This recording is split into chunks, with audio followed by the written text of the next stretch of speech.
So ang ginawa ng ni Prime Minister Lee Kuan Yew, of course, the great Prime Minister Lee Kuan Yew, he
ng tingin nila sa pulis at ng militar.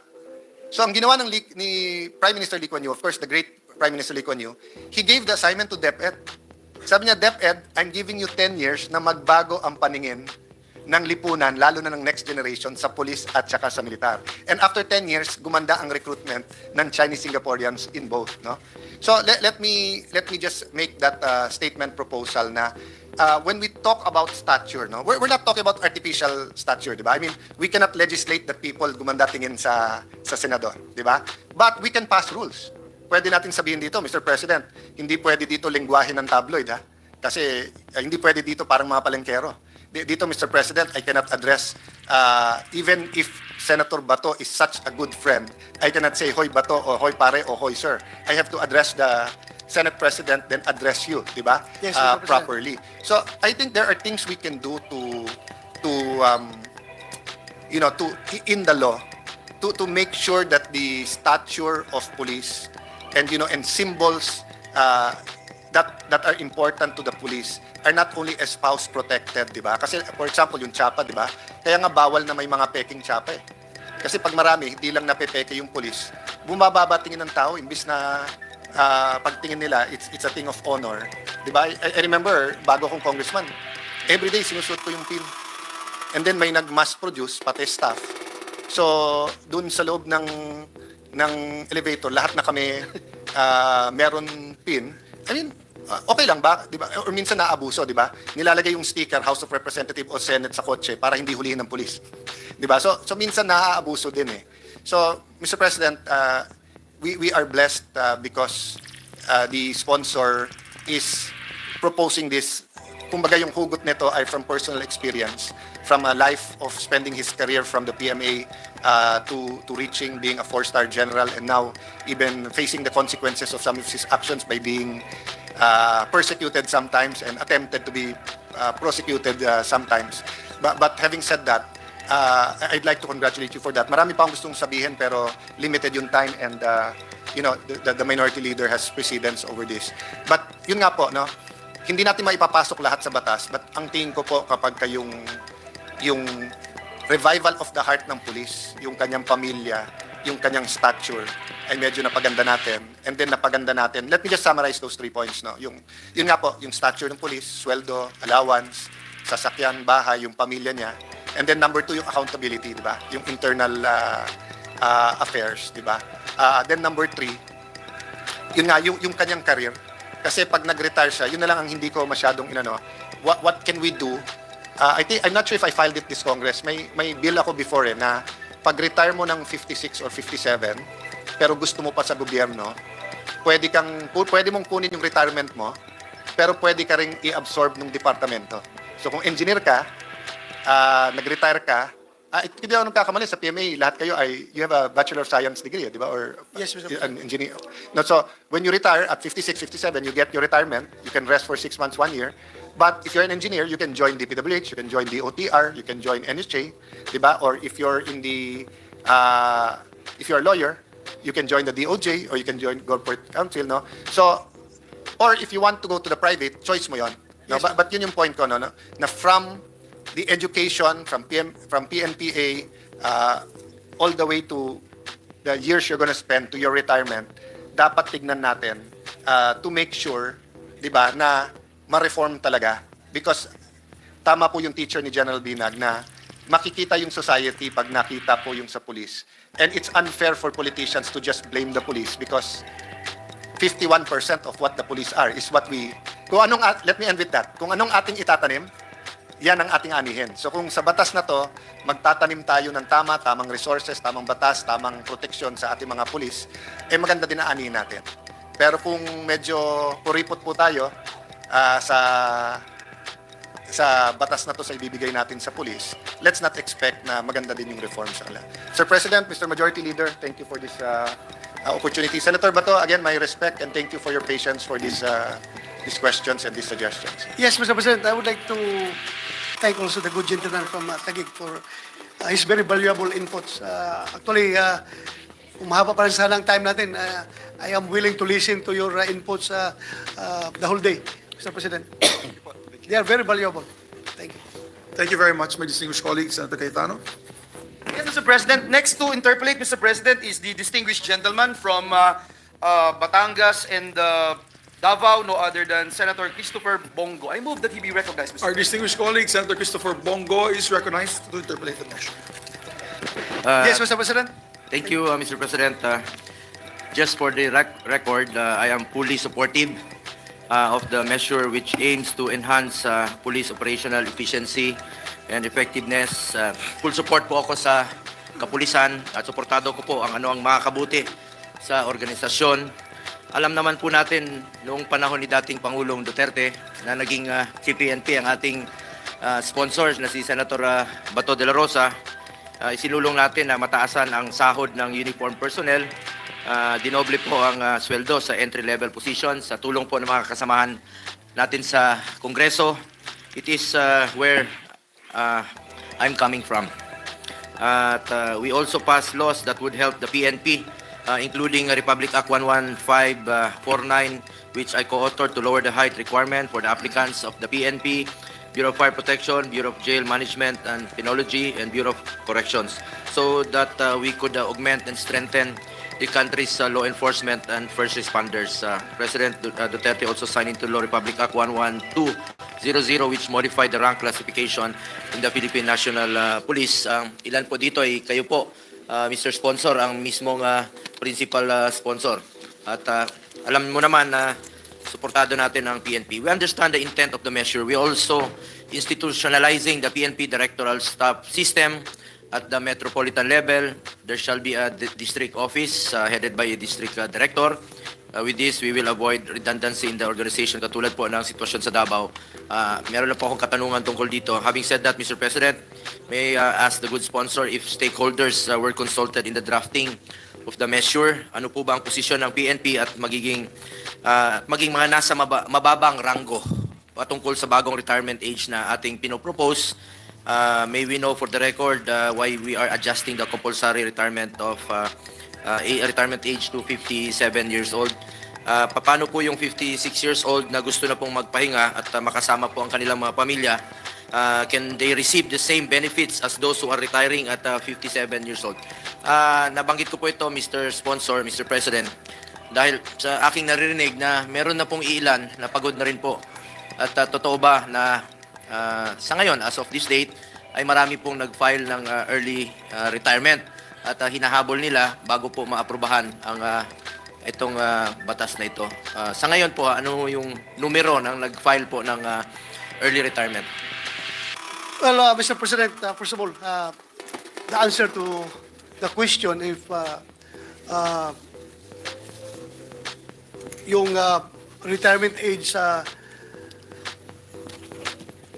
from 56, we made it 57, Mr. President. The reason behind is that we want to synchronize with the retirement age of the armed forces of the Philippines. They retire at 57. They have a new law requiring them to retire at the age of 57. Sa PNP naman, Mr. President, ginawa na natin 57. About the issue of resignation because of the marami sa kanila na lumural, na demoralize. It's not really the issue on extending the age of from 56 to 57, but the issue was their anxiety about the proposed bill mandating or the MUP retirement law, Mr. President, wherein they were apprehensive if the retirement benefits, the pensions and benefits of those who are in active service will be affected by the MUP law. But since it was already made clear that only those, the intention of the law is that only those new entrants will be required to contribute for their retirement, then nawala na po yung natawag natin na mass exodus, Mr. President. Then the answer to your another question, kung yung gusto na magre-retire ng 56 after the effectivity of this law, well, Mr. President, we are going to introduce an amendment to this mission, no? That yung personnel who have less than 1 year in the service upon the effectivity of this act will have the option to retire at the age of 56. So, the same po ba ang matatanggap nila sa when they retire at the age of 57, yung compulsory retirement age of 56, should they decide to retire at the age of 56, the same ba ang matatanggap nila? Walang pagkakaiba? The same, Mr. President, because 1 year it doesn't matter as far as retirement benefits is concerned. Just the same, Mr. President. The same. The same. Exactly. So yun Exactly po, under the present law. yun ang gusto nating iklaro po, Mr. President, dahil Mr. President, if I may, with the permission of the two gentlemen, when you say it's in the present law or it's still in the present committee report that we No, are... present law, Mr. President. Existing law. So Existing meaning law. to say, Mr. President, just to be clarified, the RA gentleman from 551. Davao is saying is that if he, the retiree would opt to retire earlier than the 57 age being required by the committee report, Mr. President, he is still getting the same benefits. Yes, Mr. President. That's, The same. that's clear. Thank you, Mr. President. so ibig mo sabihin, Mr. President, yung ibang mga nag-optional retirement ngayon o yung nag-early retirement ngayon, ang dahilan ay yung pending na tinatalakay pa natin Na MUP bill, Mr. MUP pension. Yes. At alam naman natin, the same ang posisyon natin doon, no? Na ayaw natin maapektuhan ang mga active at saka yung mga active, kasama na yun, mga pulis ngayon at saka yung mga retired, no? Na, Your position, Mr. President, and my position remains the same sa position natin during the 18th Congress. na ayaw natin So- maapektuhan sa MUP pension yung mga retired at saka yung mga active. Precisely, Mr. So President. yun po ang naging rason sa tingin mo kaya nagkaroon ng early retirement dahil sa pending pa ito at hindi pa klaro. Di klaro. Yeah. So ang tanong dyan is ano ho bang mauna yung pending na kakasponsor pa lang ni principal sponsor Senator Jinggoy Estrada o ito pong PNP reorg law? Mauna itong atin, Mr. President. The way it is going right now. At the rate we are going, I'm sure mauna itong PNP So reorg. paano kaysa natin MUP. paano natin mapa-satisfy yung kanilang restlessness o yung peace of mind nila kung hindi pa natin natutuldukan with yung in-sponsor po ni Senator Jinggoy Estrada. Well, Mr. President, we have to make it public to those policemen and families of policemen listening right now that Senator Jinggoy is very firm in his commitment to make it official into law na talagang only new entrants will be made to contribute to their pension requirements, Mr. President. So are you convinced, Mr. Sponsor, na ito po ang naging dahilan kaya nagkakaroon ng early retirement? Hindi po yung pagod na sila, gusto na rin nilang magpahinga at makasama ang kanilang mga pamilya after yung iba 20 or more years in service? Well, Mr. President, no, it varies from person to person. meron kasi diyang maraming pulis dyan na pagod na sa trabaho. Meron din diyang excited pa na magtrabaho. In fact, I've been receiving text messages from retiring policemen na, Sir, magre-retire na ako by January. Baka pwedeng bilisan ninyo Parang ma-extend pa. yung bill ninyo ngayon, PNP reorg bill. Kasi, ma-extend pa ako ng 1 year kung mahabol nyo yan ngayon. So, they're pushing us to push for the Sino yan? approval Mr. of this bill. President, sino po yan nag-text sa'yo? I don't want to mention names here, Mr. President, but marami po, Mr. President. Sir, bilisan nyo yan para mahabol pa kami dito. At I'm sure the same persons are also texting you, Mr. President. Anyway, full support naman po tayo dito, Mr. Sponsor. May I add to my distinguished colleagues' discussion? Yung 56, bata pa talaga yung 56. Ako, mag-55 ako, pero kaya pa namin ni Robin mag-at-least dun sa labas, walang problema na mag-sparring sa ibang tao. So parang batang-bata pa yung 56. Eh, si Bato nga, hanggang ngayon, shooter pa, magaling, tumakbo. Akit sana ng Mount Apo, nasira lang yung tuhod. Pero, I'm already 61, Mr. President. Can you 61, but still, I can still carry one. You're 41. I can still carry one basic load of ammunition, a backpack, and combat box, and a rifle, and I can go walking for Correct. one day, Mr. President. Correct. So, Yeah, correct. I agree with you, Mr. President, tungkol dyan, no? Bata pa talaga yung 56, pwede nga 60, no? Pero yung iba naman po na yung concern nila, yung diferensya talaga sa kanilang matatanggap. well, Mr. President, we will give them the assurance na walang pagbabago. Dapat the same, hindi sila maapektado. At maintindihan mo naman siguro, it is where I am coming from. Yes, Mr. Lalong-lalo na po sa issue ng MUP pension. Ayaw talaga nating maapektuhan yung mga retired and yung mga active na uniform personnel including police, military, BJMP, Bureau of Fire. Dahil dinoble nga po noong 2018 yung entry position ng ating mga uniform personnel. At napakabigat po yan sa kanila. Yung katumbas po yan ng halos isang sakong bigas, mabigat po yan sa kanila. So, pareho naman po ang ating position dyan. At yan po ang narinig ko na yun ang kinakatakot nila. Kaya yung iba nag-file po ng early retirement. Baka Mr. Sponsor, halos matulungan natin, mahabol natin, na para magkaroon rin po sila ng peace of mind. Yung mga pulis na nagpaplanong mag-retire, ay siguraduhin natin na kampante sila, na hindi sila maapektuhan. Dahil yung iba dyan gusto pang magtrabaho. Kaya lang napaka-importante sa kanila yung matatanggap nila upon retirement. Dahil mabigat yon, nakaplano na po yun sa kanilang mga pamilya. Another question, Mr. President. Ito pong area police commands who are 3-star generals will have clear authority and command and would not just be accorded with ceremonial or organizational duties. For example, sa Davao City o sa Zamboanga, 3-star po yung area command known as DAIPO, no? Ngayon yung deputy area command 2-star, and then yung regional director ay 1-star. Kaya lang po yung 3-star general, yung tao niya siguro ilan lang, yung opisina niya napakaliit sa loob po ng regional office. Mas mataas, mas senior sa kanya yung 3-star. Baka matingnan mo to ng mabuti, Mr. Sponsor. And yung itong redundancy ng position. Halimbawa, itong Metro Davao District Office, diba? It's headed by a class 1991 ng PNPA. Wala siyang tao. And then under niya po yung Davao City Police Office headed by a police colonel. And then pero under po siya ng regional director na mas junior po sa kanya.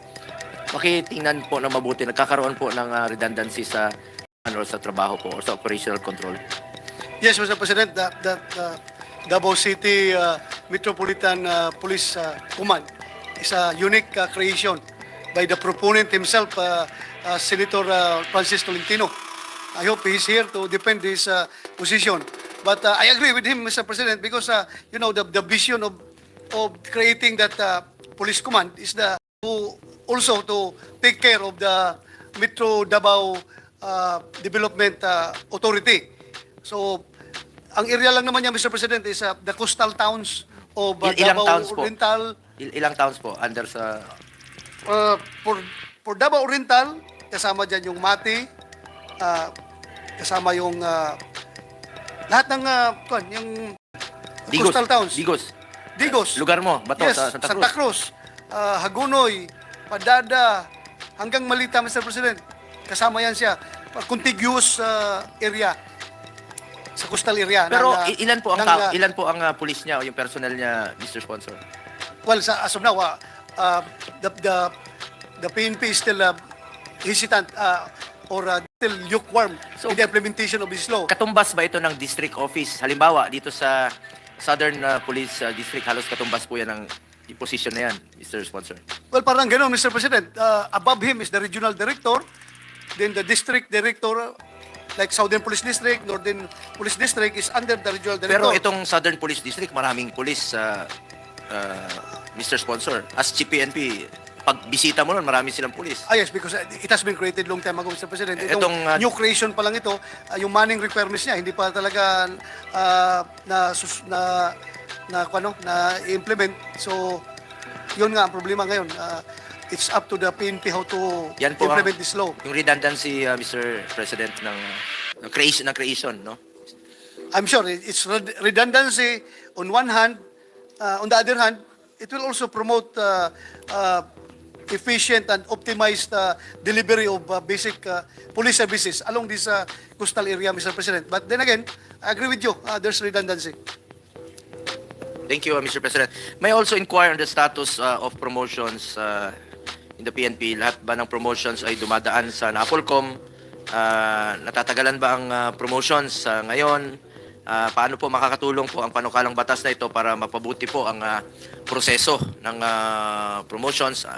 Alam nyo, bawat araw, bawat buwan ay napakahalaga po yan sa ating kapulisan dahil may hinahabol po sila, time and grade, yung mga minimum requirements o yung iba baka mag-retire na, abutan na sila ng compulsory retirement, ay napakahalaga po yan sa kanila. Ano bang problema sa ngayon with the Philippine National Police and the NAPOLCOM at paano po makakatulong itong batas na ito para ma-address po itong problema ito na ito? Actually, Mr. President, if you examine closely this proposed measure, the issue that you are talking about is not being addressed by this measure. Because yung nga, we feel the same way, Mr. President. The PNP is overburdened by supervising agencies above him, above it. Saan ka ba makakita ng isang ahensya na meron ng NAPOLCOM, meron pang Civil Service Commission, dalawang komisyon ang nag-supervise. So confused yung PNP, Mr. President, dahil nga may sometimes there are conflicts of policies no between NAPOLCOM and Civil Service, so magbabanggaan yan. Kaya tama yung observation mo na yung promotion minsan, lalong-lalo na yung aabutan siya ng prohibition, ng 1-year prohibition, magbe-birthday na siya bukas, yung kanyang papel, tumatakbo na for how many days. Pero yun nga, from NAPOLCOM, si Civil Service, ang daming dadaanan, din Malacanang. So yun ang problema, Mr. President. So you mean to say, Mr. President, hindi pa rin ma-address ng batas na ito pag naipasa natin? Mr. President, sorry for my, I would like to withdraw my previous statement. Meron pala kasama dito sa ating proposed measure. May amendment dito that promotion by virtue of position. Any personnel designated to any key position whose rank is lower than that which is required for such position shall, upon recommendation by the Commission, be entitled to a rank adjustment corresponding to the position. So, wala na po yun. Tinanggal natin yung after 6 months of occupying the same. Noon, Mr. President, full colonel ako ngayon. Then, inassign ako ng Chief PNP to the position of, halimbawa, District Director, Southern Police District. It calls for a rank of Brigadier General. So, pag upo ko dyan, colonel ako ngayon, within 6 months pa, kailangan tapusin yung 6 months bago ako ma-promote ng 1 star as a Brigadier General. But dito, in-address natin yung problema na yan kasi yung iba, aabutan nga ng retirement, Mr. President, in-address natin na right away. Pwede. Pag upo niya, hindi na maghintay ng 6 months. Mapopromote na siya, provided, recommended by the Commission, by the NAPOLCOM. So pagkita ng NAPOLCOM na walang problema itong tao na ito, right away, hindi na maghintay ng 6 months. Pero pag less than 1 year na lang siya sa service, hindi na siya pwedeng ma-designate dyan sa position na yan. Hindi na, Mr. President. Hindi na. Dahil it would be an exercise in futility. Bakit mo paupuin yung tao dyan na hindi mo pala pwede promote? So alam na yan ng mga policy, yung mga decision makers ng PNP na hindi talaga po pwede. Sa ngayon, merong prohibition. Pag less than 1 year ka na, wala na, hindi ka na ma-promote. Yes, Mr. President, according to RA 551, less than 1 year is a prohibition for you to occupy a Sa lahat, position sa lahat. that calls for a higher rank. Except for that Chief PNP, ha? Yung Chief PNP, that's a special kwan. Dahil nga, Presidente ang mag-determine yan. Thank you, Mr. Sponsor. And Mr. President, under Section 63 of Republic Act 8551 or the Philippine National Police Reform and Reorganization Act of 1998, city and municipal mayors have the authority to choose the chief of police from a list of 5 nominees, no? 5 for Chief of Police, 3 for Provincial Director. Recommended by the provincial director, preferably from the same province, city, or municipality. Are we revising the setup in the proposed bill, Mr. President? Dahil alam naman natin na lalong-lalo na sa mga syudad, sa mga probinsya, at alam mo yon, Mr. Sponsor, na pag ayaw ng mayor, ayaw ng governor, at ayaw ng chief of police o ayaw ng PD, ayaw niya ng kalokohan dito, ayaw niya ng krimen dito, nagkasundo yung chief executive at saka yung police, ay talaga masusugpo yung krimen, nare-resolba yung krimen, susugpuin yung droga, lahat ng sindikato. Pag nagkasundo yung dalawa, importante, tandem yung dalawa. Dahil yung support, hindi naman sufficiente yung support lang ng PNP, no, sa kanilang pag-operate. At alam niyo po yun na importante yung support ng LGUs, ng local government, at dapat magkasundo yung dalawang yon, magkasundo sa trabaho, hindi sa kalokohan. Sindikato. Hindi sa kalokohan. Dapat magkasundo sila sa trabaho. Pag nagkasundo ito, may resulta talaga at makikinabang po ang taong bayan. Lalong-lalo na po yung peace and order. Yes, Mr. President, I agree. So, sa batas na nito, ganun pa rin po ba sila ang pipili? Well, sa batas, dito sa ating proposed Mr. President, it was removed, Oh. yung authority na yan. But then again, I was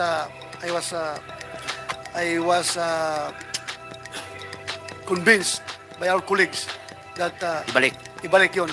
So, Because totoo rin naman, hindi naman lahat ng mayor sira ulo, hindi naman lahat ng provincial director, mga provincial governor, mga sindikato, kukunti lang yun. So bakit natin idadamay ang Correct. mga mabubuting local chief executive doon sa mga ginagawa ng mga sira ulo? Anyway, meron naman tayong provision sa batas na the NAPOLCOM can recall the deputization of that local chief executive anytime. Makita ng NAPOLCOM na nag-abuso yung local chief executive, pwede ma-recall. So wala na siyang control sa police. Pero kaya nga later on in the period of amendments, I will amend this my own proposal, Mr. President. na dapat ang LGU o local chief executive ang pumili Yes, ng Mr. kanilang President. chief of police or ng PD. Yes, because Senator Gatchalian is smiling. We are getting his approval because he had been a city mayor of Valenzuela for a long time, and alam niya kung gaano ka-importante yung may kontrolado ng local chief executive yung chief of police niya. So, I agree. Klaro yung position natin dyan, Mr. President. President, very quickly. Yeah, yes, go ahead. Mr. Yes, please President, proceed. I always believe that peace and order is a shared responsibility between the local government units and the PNP. In fact, in many cases that I've seen with the LGUs are the ones giving support to our local PNP in terms of logistics, communication, gasoline. So I think it's a good way of putting dual responsibility or shared responsibilities to the two highest local officials, which is the chief PNP and also the local chief executive. So that my 2 cents worth, Mr. President. Correct, Mr. President. I agree with you. I've been the chief of police. I've been the city director of Davao City for a very long time, and I know how the local chief executive supports the Davao City Police.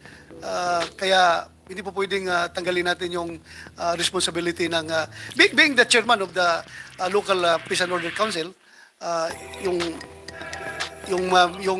sitting mayor or the sitting provincial governor, ay malaking bagay po yan kung hawak na yung police, Mr. President. Totoo yun, Mr. President, na marami pa rin mga munisipyo. Remember, there are more than 1,400 municipalities. I'm sure siguro yung iba dyan walang sariling mga mobile vehicles, yung mga police natin doon. Usually, ang nagbibigay talaga ng suporta yung LGUs, binibigyan nila ng sasakyan yung mga station lahat, no? Tulad sa Davao, binibigyan nila ng tigdadalawa. Baka kailangan talaga yung suporta ng LGU sa ating kapulisan. Yes, Mr. President. And Thank you, hindi good pwede sponsor. mawala yan. Hindi pwede mawala. Let me repeat, Mr. President, good sponsor, suportado ko po ang batas na ito. Basta po mapapabuti ang organisasyon ng PNP at wala pong mga low moral dito. At kung ano po yung matatanggap ng gustong mag-retire at the age of 56 ay dapat pareha po sa matatanggap ng at the age of 57. At dapat po ma-address na rin po yung issue about MUP pension para magkaroon rin po sila ng peace of mind na dapat po masigurado na hindi po apektado yung mga retired at saka yung mga active uniform personnel natin. At ako naman mismo, Mr. Sponsor, it is where I am coming from na dinoble nga po natin noong 2018 yung sweldo ng uniform personnel natin and then biglang babawiin. No? Ayaw natin ng ganon. Ayaw natin ng bigay-bawi dahil yung iba dyan sa ating uniform personnel, pinagplanuhan na nila yan. Yung iba naka-loan na yan. Yung iba, pinaglaanan na po nila ang kanilang sweldo. Yung iba, take-home pay niyan, 5,000 na lang po. Nakaplano na po yan sa kanilang mga pamilya. Mabigat po yun. So, dapat po hindi malalayo. Ibig ko sabihin, sana mapabilis po ito. Full support po ako dito sa yung panukalang batas. At the same time, yung ini-sponsor po ni Senator Jingo Estrada na wag pong maapektuhan ang mga active at mga retired uniform personnel. Maraming salamat, Mr. President. I want to manifest my intent to be co-author of this measure pagkatapos nating siguro maybe after the period of amendments, Mr. President. Thank you po. Yes, Mr. President. I'm honored to accept your proposal to become co-author and also co-sponsor, Mr. President. I am accepting it. Thank you, Mr. President. Thank you very much, my distinguished colleague. Senator Grace Poe is recognized. The permission Thank you. of the sponsor. Mr. President, will the gentleman from Davao yield to a few questions regarding the bill? Yes, Mr. President, willingly. Thank you.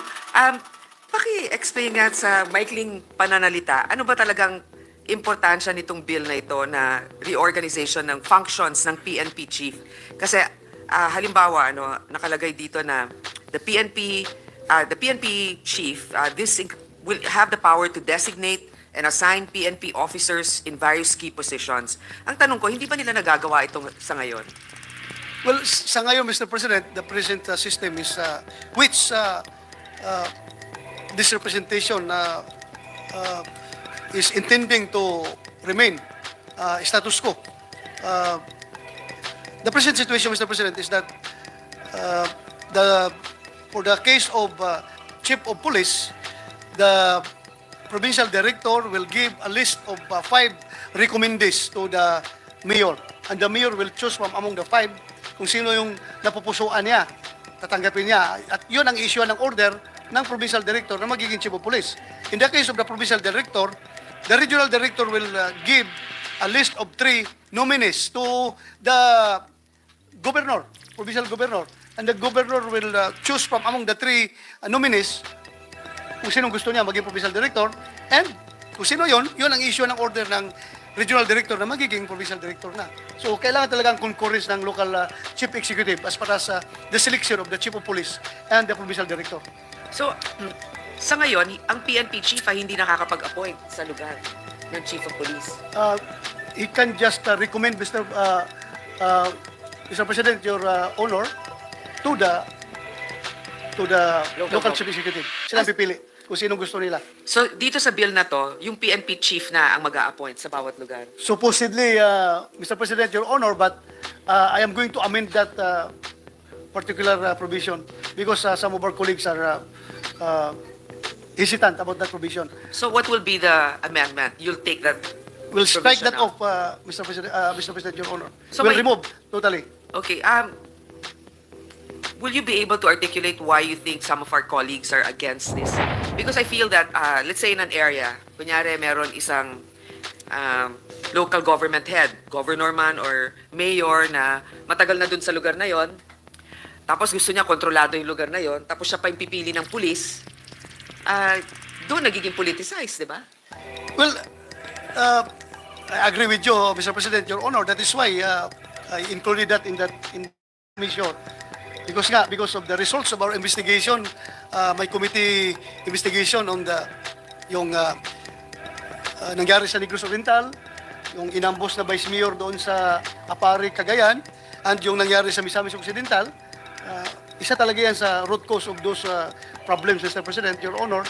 Kaya, myself also, I really feel strongly against that particular provision, yung pagpili ng politiko. Dahil, ang nangyari nga, nawawala yung professionalism ng PNP. Ako, gusto ko ngayon mag-chief of police. Hindi ako magsumikap, magtrabaho ngayon. Magdikit-dikit na ako sa politiko. Kung ikaw ay mayor, kaibiganin lang kita, sipsipin kita, then pagdating sa panahon na pipilian, ako pipiliin mo dahil sip-sip ako sa iyo. Ganun talaga mangyari diyan. Sip-sip lang, huwag naman sip-sipin. Sorry for my Bisayan Tagalog, Bisaya Mr. mo to, President. Bisaya, yes. Bisayan Tagalog, Mr. President. Magsisip-sip ako sa iyo. Ako ngayon ang pipiliin mo kahit na walang kwentang opisyal ako. Samantalang yung isang opisyal na talagang hardworking, very professional, ayaw lumapit sa politiko. Ayaw magsip-sip sa politiko. Pagpili ngayon, hindi siya magiging chief of police dahil hindi mo siya sumipsip sa politiko. Hindi siya kilala. Kaya nga po, maybe I would suggest to retain this, but maybe just have a Thank you clear for that. Thank you criteria. for that. The mere intention of you to have this particular provision retained is very satisfying on the part of the sponsor, Your Honor, Kasi Mr. ayaw President. naman natin nagsisip-sipan lang, di ba? Para magpagkaroon. Ganon nga, ng- ganon talaga nangyayari. So, Ganon talaga nangyayari. Mr. President, siguro lang, dapat may criteria na how can you qualify to be, let's say, appointed. Di ba? Para hindi naman subjective lang and discretion of the... Kasi pwede rin, yung doon ka na lang pumapel sa PNP chief para ma-appoint ka. So, siguro dapat merong mga nakalagay na ito yung mga requirements. You should have at least this much in experience, education. Well, Mr.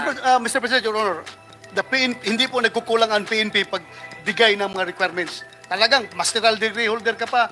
Kumpleto yan ang requirements ng PNP. Pero mapapasukan talaga ng politika, Mr. President, Your Honor, dahil nga, sabi ng Krami, itong tatlo lang ang qualified.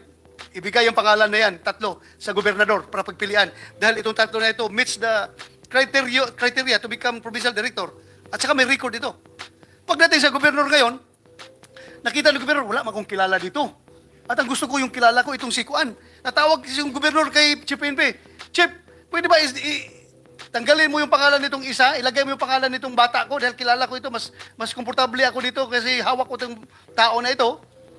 Pwede mo idagdag ito? Ang Chief PNP naman. Pagbigyan yung gobernador, ilagay, so yun ang mapapili. So, nawawala pa rin yung professionalism talaga, Mr. President, Your Honor. Well, my only apprehension here is the fact that it concentrates the power too much in the PNP chief.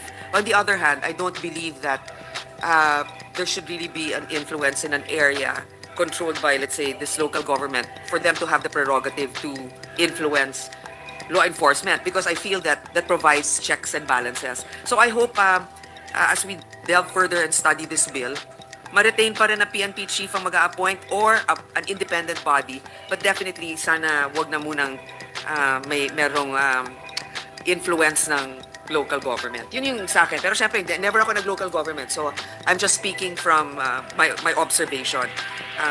So, moving on. Maybe we can, hindi pa naman to period of amendment, di ba? Yes, So, we Mr. can President. study this. Next is, nakalagay dito, the PNP Academy cadets are appointed by the PNP chief in a temporary status, renewable yearly until graduation or separation. So, yung cadets, anong ibig sabihin nito? Nag-aaral pa sila? Yes, Mr. President, Your Honor. Pero habang nag-aaral pa sila, they're entitled to salaries of the rank of Police Executive Master Sergeant. Yes, Mr. President. Paano ngayon? Nag-aaral sila. They have the requirements in the as a cadet. How are they able to dispense their duties as a regular If I may add, Yes, sir. sponsor, they're just patterning it to the PMA. The PMA, once you're recruited to the PMA, they have that salary as well. They're considered already soldiers. Oh, okay. Yeah, Thank you for the Simple clarification. explanation. It's in consonance with the view being espoused by Senator Alan Cayetano a while ago, Mr. President, na itaas natin yung yung term yun?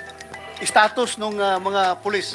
Lalong-lalo na itong mga kadete na magiging opisyal, itaas natin. Kasi right now, napakahirap po magkadete ngayon kuwan lang, parang job order lang. Yung Kawawa. sweldo. Oh, walang ang sweldo na job order at So, Mr. President, during the committee hearing, the DBM requested that PNP submit their estimated budget for this reorganization. Kung gagawin nga natin Master Sergeant level, ang mga PNP cadets, etc., plus the reorganization itself, how much are we going to spend for this? At very, very negligible, Mr. President, Your Honor. Dahil nga, yung kadete ng PNP ay numbering to only... Ilan? Around 1,000 cadets lang, Mr. President, Your Honor. So very negligible. Around 1,000 lang. So medyo may mag-mark up lang kunti yung kanilang sweldo. Pero very negligible. 1,000 cadets only. Okay. Well, I understand this is also to encourage more to join the cadet. But maybe at a later time, we will ask for not just how much it will cost to increase the payment of our cadets, but the total cost of this reorganization.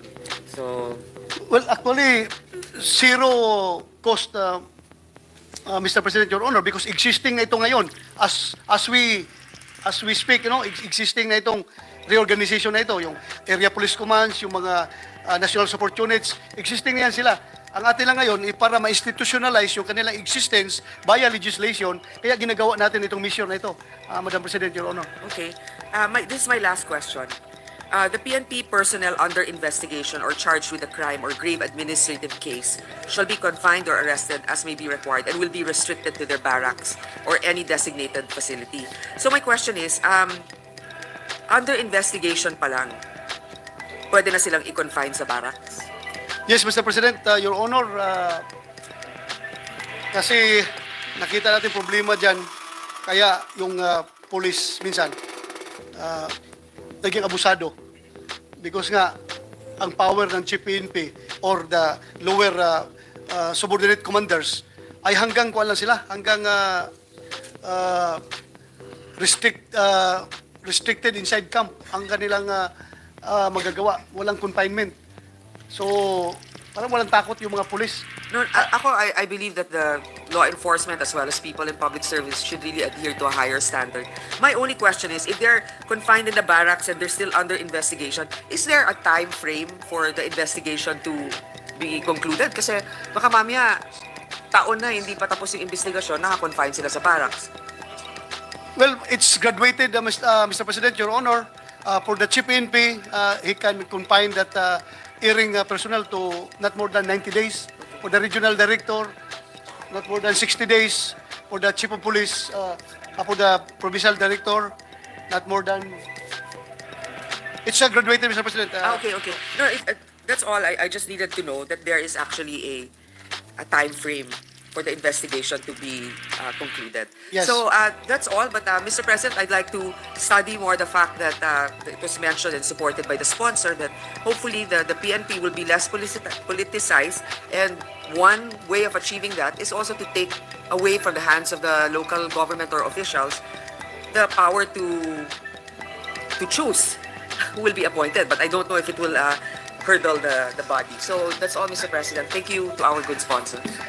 Thank you, Mr. President, Your Honor. Thank you very much. Our distinguished colleague from Valenzuela, Senator Gatchalian standing on floor. Senator Gatchalian, with the permission of Senator Coco, is it all right? Okay. Please proceed, Senator Gatchalian. Sir, Mr. President, with the kind indulgence of our good minority leader, just one question, because I heard Senator Grace raised the procedure for investigation. I'd like to ask the good sponsor about the relationship between the PNP and the PLEB, the People Law Enforcement Board, which is created under the local government code. And right now, the PLEB is it's like a mini devolved NAPOLCOM, at the local level. And based on experience, it's quite effective in a way that local constituents get to participate in investigation, in the peace and order activities, as well as our local policemen.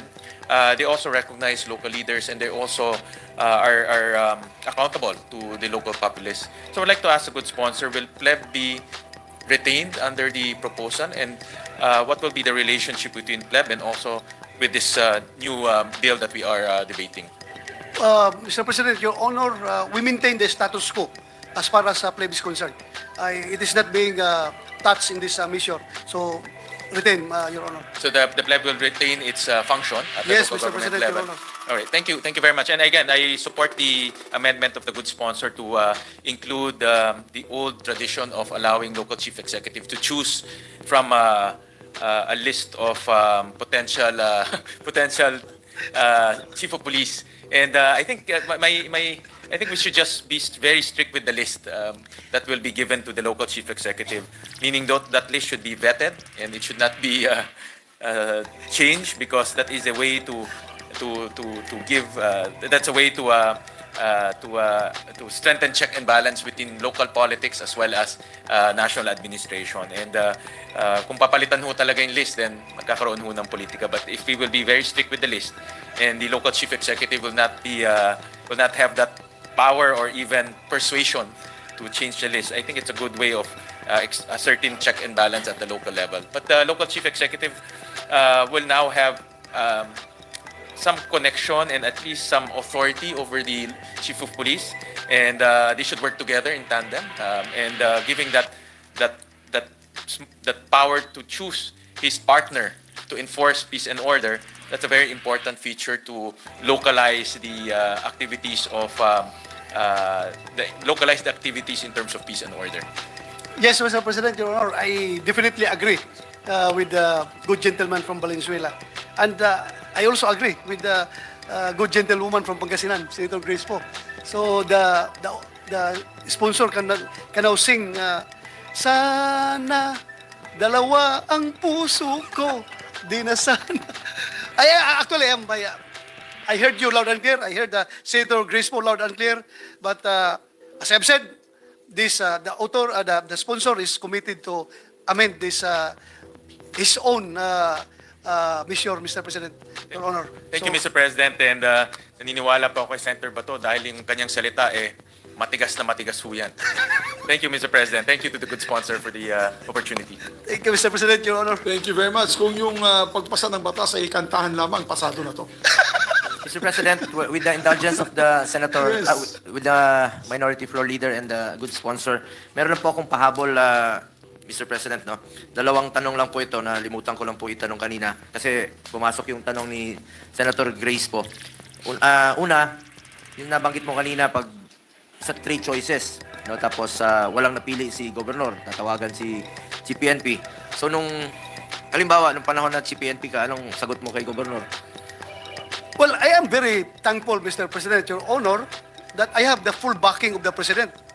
Whenever that Governor calls me, I can just simply say to him that, sorry, Mr. Governor, the President is not even meddling into my decision-making process. Then, if I'm going to give in to your request, maybe the President will get mad at me because siya nga hindi nakikialam. Tapos ikaw pakialaman mo yung aking aking mga recommendations. So At saka, maganda lang yung panahon ko talaga, Mr. President, because the President is so supportive Full of trust and, confidence to the CPNP. in addition to that, Mr. President, there is currently no clear policy, no, on the who is responsible for paying or for providing the logistical and funding requirements for policing at the community, municipal, or city level. Kaya nabanggit ko kanina, importante talaga yung tandem ng mayor at saka ng chief of police na suportahan nilang isa't isa. But now, sana po'y malagay natin sa batas na ito na it should be clarified in the law that the beneficiary of the services should be the one to shoulder all the expenses. The problem is that this provision is not included in the law Once these are harmonized, the shared responsibility and partnership between the Chief of Police and the local Chief Executives can be effectively implemented to carry out their planned programs for the year with approved funding requirements. Dapat po maklaro po yan, Mr. President. Yes, Mr. President, I agree with you. But I think under the local government code, I'm not sure if the local government code is silent about the issue that you have just about the expenses. Parang gustong palabasin ng ating ng good gentleman from Davao City that ang magso-shoulder sa gastos ng policing or maintaining peace and order in a certain area is the LGU. Parang gano'n ang gusto niyang palabasin. Am I correct, Senator Bongo? Oo. Dapat maklaro po ito kung sino yung kaninong responsibility po ito. Dapat mo magkaroon ng shared responsibility. Sa ngayon po kasi there is no clear policy on who is responsible for providing facilities and equipment, excluding guns and ammunitions for police stations, many of which are located in squatter or even illegal buildings. Kinatatayuan po natin mga police stations, including outposts. There is also no sustainability in terms of logistics and infrastructure because the budget for maintenance and development is not included. It is unclear who will provide furniture and fixtures as well as pay for internet, water, electricity, and other bills. Furthermore, there is no clarity on where the funds for mga operations, at other police operations, intelligence, and legal support will come from. It should be clearly stated in the law where all these provisions will be sourced rather than leaving it solely at the discretion of the local chief executive. This consideration should be included in the budget preparations process of the concerned municipality and the city. Baka po, pwede pa nating ma-harmonize po itong mga during your amendments po. Yes, Mr. President, but let us acknowledge the fact that in the local government code, the function of the police is not devolved to the local government unit. So that is why, sabihin ng local government, bakit ako gagasto sa inyo na hindi man devolve yung power sa amin? It stays with the national government. So it is incumbent on the part of the PNP to support its policemen or its police units down on the ground. But yun nga, nagkakaroon ng support galing from the local government unit because the local government unit, they also have their own peace and order fund. Ano pa ba yung alam mo, Mr. President? Na pundo? Peace and order fund. Diyan ang importante pumasok talagang LGUs. Yung nga, magagamit Fund. ito ng LGU to support the police. In terms of, kagaya ng ginagawa mo sa amin noon sa police pa kami sa Davao, susuportahan nyo kami ng gasolina, binibigyan nyo kami ng bigas, Job order, mga job empleyado, order, mga driver sa patrol car na job order. employed by the city. So, dyan papasok kayo ng role. But, let us make this clear that hindi po yan nakalagay sa batas. Kaya gusto mong ilagay sa batas. Dapat maklaro lang po. Klaro. Voluntary in nature lang yan on the part of the local government unit to support. Dyan po, the local importante police. yung magkaintindihan yung LGU at saka yung police, chief of police. That is why I agree with the amendment that hindi natin tagalin yung power na pagpili ng chief of police at ng provincial director from the local chief executive dahil mawala ng suporta yung kapulisan natin. Yung iba dyan, binabawian pa ng patrol car na donated by the local government unit pag nagalit yung gobernador dahil tinanggal yung power niya over the police. Tinanggal yung mga dinonate ng mga patrol cars. So aminado kayo, Mr. Sponsor, Mr. President, na kulang talaga yung... ako lang talaga, Mr. President. Very clear yan. Kulang talaga. Thank you, Mr. President. Yun lang po. Full support ako. Thank you, Mr. President, Your Honor. Thank you. Thank you very much. We'd like to recognize now our distinguished minority floor leader, Senator Aquilino Coco Pimentel III. Thank you, Mr. President. Maybe we should ask our sponsor if he can still go on, Mr. President. He is on his third hour in defending this measure. If he wants a break, Mr. President. This measure is very close to my heart, Mr. President, so I can go on and on, Mr. President. No problem.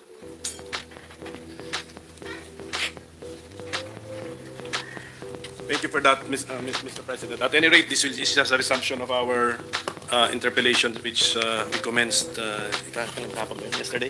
the other day, Mr. President, the last session day. Mr. President, the bill mentions a command group. Maybe you know why we are formally calling this a command group. What is the purpose of the command group, Mr. President? The purpose of the command group, Mr. President, is for the observance of the chain of command. The command group is composed of the Chief PNP himself, the Deputy Chief of PNP for Administration, the Deputy Chief of PNP for Operation, and the Chief Directorial Staff. Under the Chief PNP, there are 3 people that compose the command group, Mr. Yes. President, for succession purposes. The number 2 man, which is the Deputy Chief for Administration, is in charge for the administrative affairs of the PNP. The number 3 man, the Deputy Chief for Operations, is in charge for the operations of the whole of the PNP. The Chief Directorial Staff, he's the one controlling all the directorial staffs of the PNP, Mr. President, from personnel up to logistics, finance, and all the directorial staff, Mr. President. Yes, Mr. President. Is the chief of the directorial staff the number 4 man? Yes, Mr. President. Is it? I have encountered this section where si deputy chief of for admin is the number 2 man. Nandun. Si deputy chief for the operations number 3 man. Yes, Mr. President. Is there a section where it says that the chief of the directorial staff is the number 4 man? It's not included in this measure, Mr. President, because it is not being amended by this measure. Yes. So it stays. So there's existing law? May we know?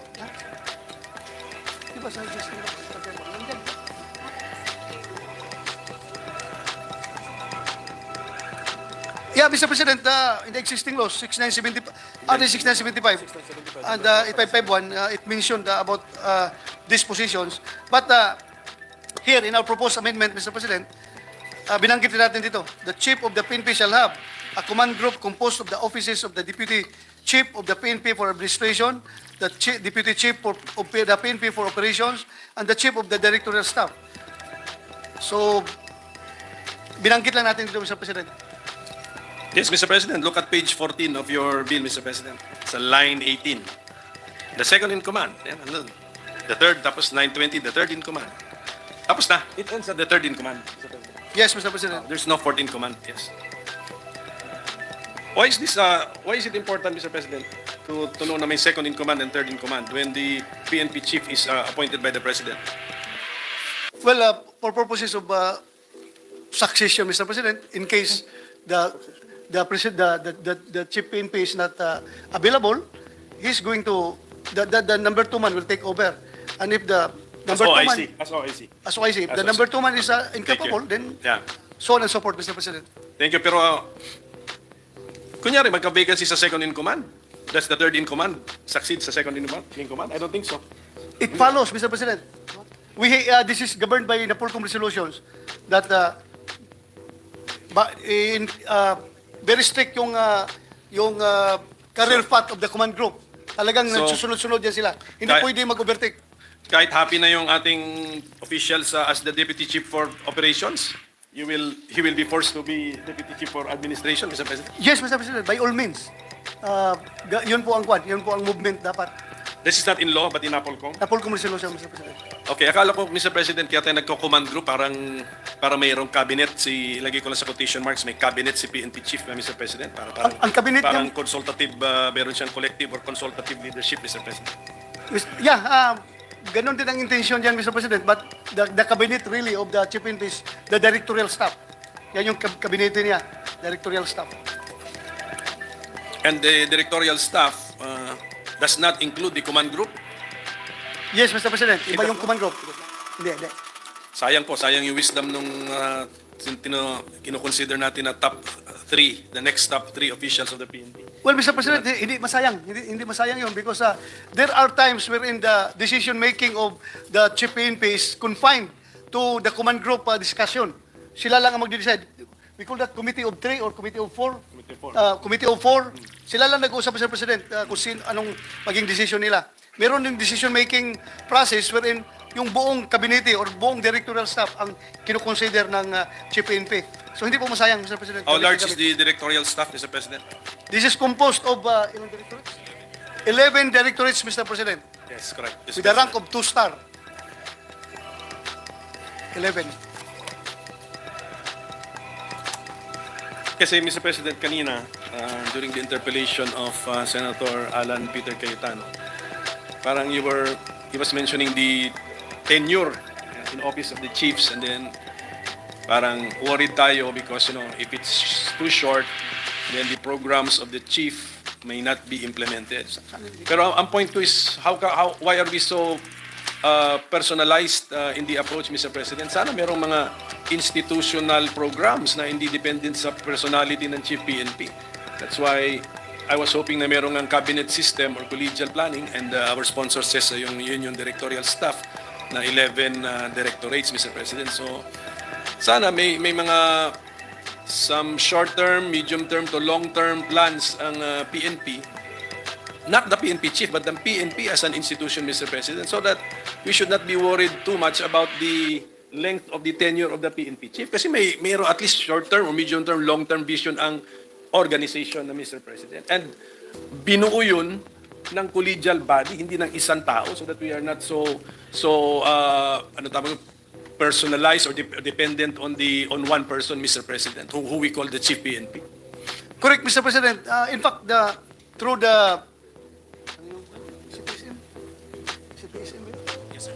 the Center for Police Strategy Management, Mr. President, plans and programs of PNP are being created, and they are being covered by NAPOLCOM resolutions, Mr. President. But then again, pagpasok ng bagong Chief PNP, meron siyang sariling bright ideas din na gusto niyang ipasok. That is why yung kanyang personal na bright ideas sometimes takes precedence over the program, the program trust of the PNP, Mr. President. Yes, Mr. President. This bill is about the reorganization of the PNP. At ito po mga napapansin kong mga terminologies natin or levels of the offices. No? We have a directorial staff with 11 directorates. We have the area police commands na merong limang police commands. And then we have special police offices, Mr. President, na under our bill, 9 po ito. And then I think meron pa tayong ibang may mga units pa po tayo. We have an administrative support units, and then we have operational support units. Can the sponsor educate this representation on how all of these offices and units are related to each other, Mr. President? Well, Mr. President, first, we start with the directorial staff, Mr. President. Ang role po nila, Mr. President, ay depending on their assigned task, no? Yung directorial staff or Directorate for Personnel and Records Management is in charge of personnel and records management. Directorate for Intelligence is in charge for collating all the intelligence activities of the whole of the PNP. Directorate for Operations, siya po yung nag-synchronize sa lahat ng police operations na ginagawa buong Pilipinas. Directorate for Logistics, siya po ang in charge sa lahat ng mga logistical requirements ng buong PNP. So on and so forth, Mr. President. So, mangyari, itong staff na ito,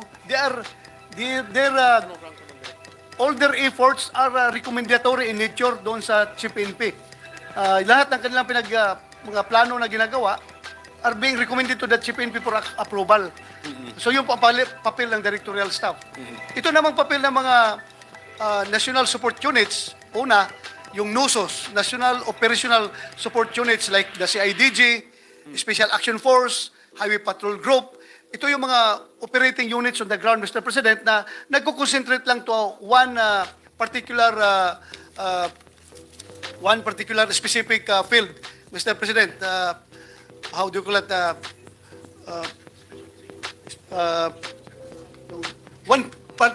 One particular function of criminal investigation, doon yun sa CIDG. Function of intelligence, doon yan sa intelligence group. So, yun po, Mr. President. And yun ito namang isa, yung NASO, National Administrative Support Units, sila po yung mga units na may kanya-kanya rin silang function. Like for example, yung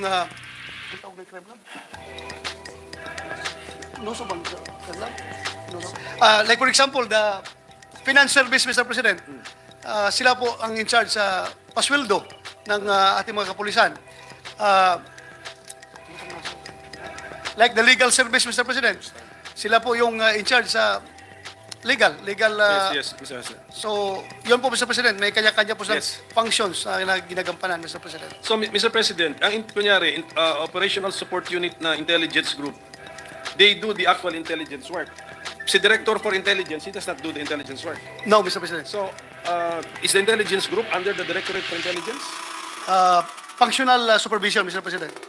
Functional supervision. Because the source of intelligence of the whole of the PNP is not only the intelligence group, the regional offices, provincial offices, and other units. So itong Directorate for Intelligence, siya po yung nag-synchronize, nag-supervise as far as intelligence matters ng PNP.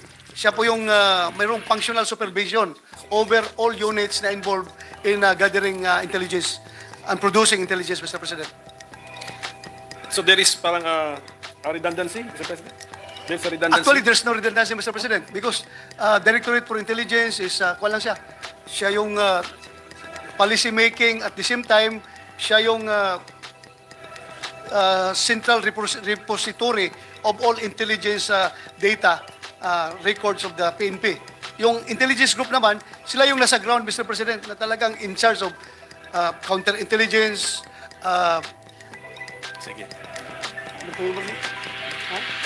tactical intelligence, strategic intelligence, monitoring of terrorists. Mr. President, ito yung trabaho ng IJ. Sila yung nasa ground talaga. po. Yung intelligence operatives, sila.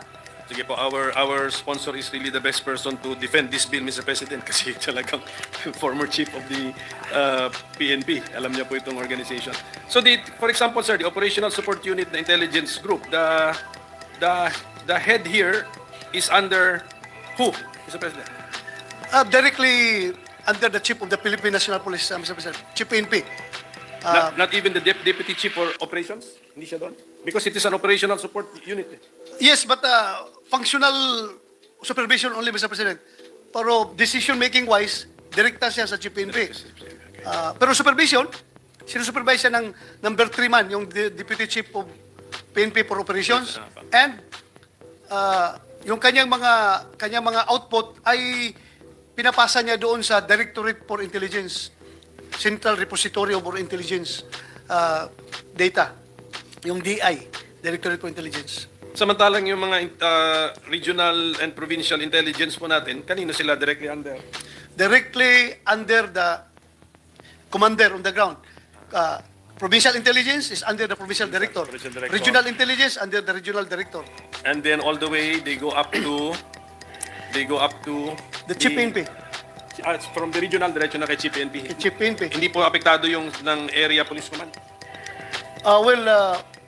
Ginawa kasi natin ang area police command, Mr. President, is yung pala sila, yung sa terrorism, internal security operations, disaster relief management.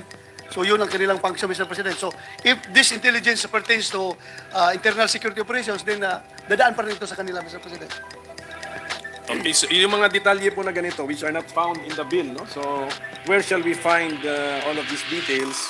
Kunyari, I am just a new recruit of the police. I want to understand the entire police organization. Itong mga, where do I report?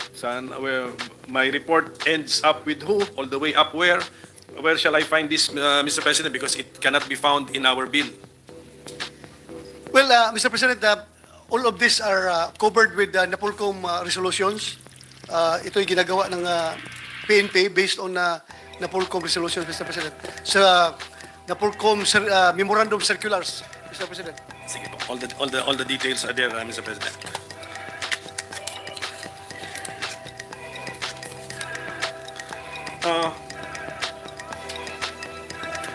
Ito pong Peace Process and Development Center. What is it, Mr. President? Is it a special police office? It's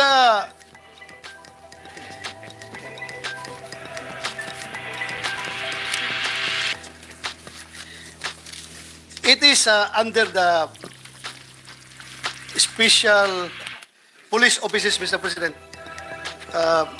Sila po yung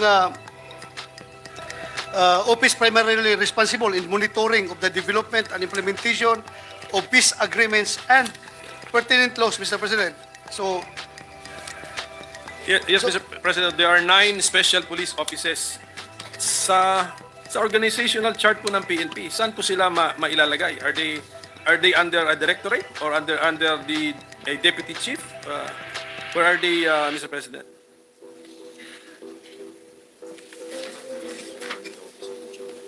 saan doon, saan doon?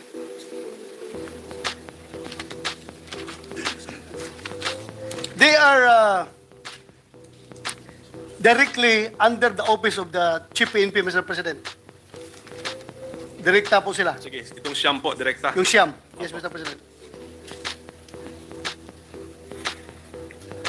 The Internal Affairs Service, Mr. President.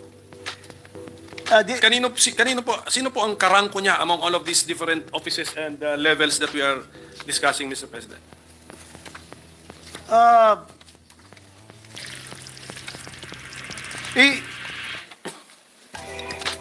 He's one of the special officers, Mr. President, the IAS. He reports directly to the Chief of the Philippine National Police. So thank you for that answer, Mr. President. So we will consider the Internal Affairs Service as one of the special police offices.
Natin.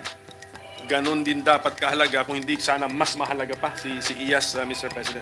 Yeah, actually, Mr. President, the IAS is not even directly reporting to any directorates, to any of the command group, but only to the Chief PNP directly.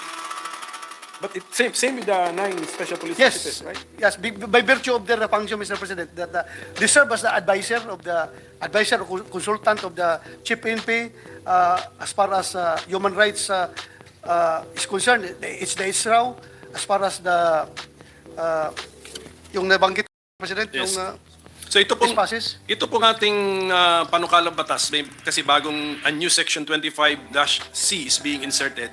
Although 9 lang yung special police offices dito, it doesn't mean na 9 lang talaga yan kasi meron palang mga existing in some other laws na hindi na natin binanggit ulit, right? So 9 plus the internal affairs. No, actually, Mr. President, ito na talaga. Binanggit natin dito yung exception. Yes, pero sa internal affairs, hindi yata natin binanggit sa bill natin. Wala pong internal affairs sa bill natin. No mention of the internal affairs. Which, Yes, as of now, it's existing as yes, kaya nga. Kasi kaya- kung wala naman tayong balak baguhin any of the rule, concept, feature of the internal affairs service, hinayaan na natin sa existing law. Yes, Mr. President. And we are not indirectly repealing or anything that particular bill, Mr. President. Pero what is it nga? Kasi na-identify na nga natin sa PNP structure. You have special police offices, you have you have directorates, you have APCs, you have support units. Si Internal Affairs Service, ano po siya? Saan siya most likely nagbibilong na grupo? It belongs to the Special Police Officers, Mr. President. That is directly under the chief of the PNP. Walang iba pwede makialam sa kanya. Chief PNP lang. So, ang Special Police Offices, ang ating bill ay naglilista ng siyam. Siyam. Okay. Tapos meron pang existing na hindi natin ginalaw na si Yes. Internal Affairs. Yes, Mr. So, President. 10. Meron pa bang iba na existing Wala na. Wala na. So, Wala. 10 po yan. 10, Mr. 10 President. Special Police Officers at least ang ating masasabi. Yes, Mr. President.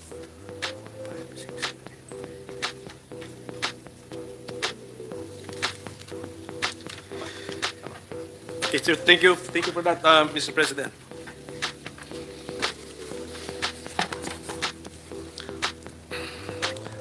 Ngayon, nandito na po ako sa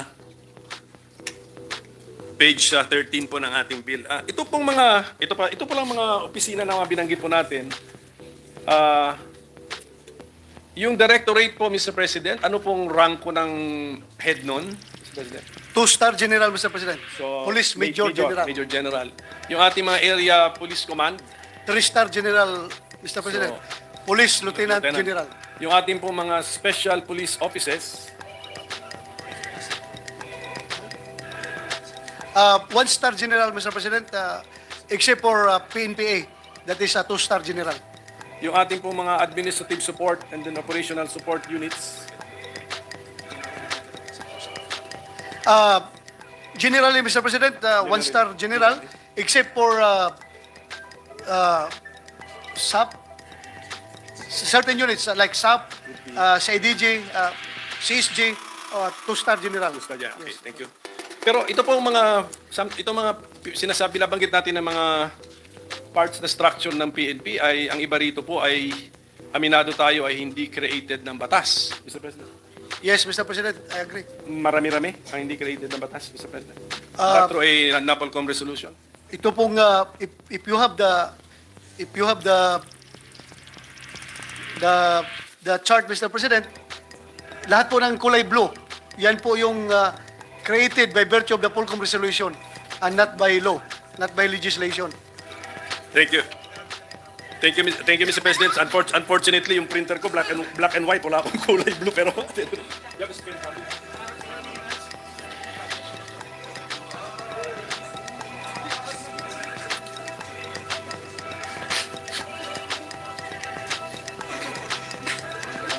na 15, Mr. President. I think this is the rule, Mr. President. Provided that no office headed by a police brigadier general or higher shall be created unless provided by law. Mr. President. Correct, Mr. President. So that is the rule, Mr. President. So how come we have created many units or offices headed by a police brigadier general or higher, Mr. President, and there is no law? Well, Mr. President, as I've said in my explanation yesterday, during the last interpellation, is that when they created these units, they stated that the commander is only police senior superintendent or full colonel. During the creation, full colonel, so that there's no violation of law.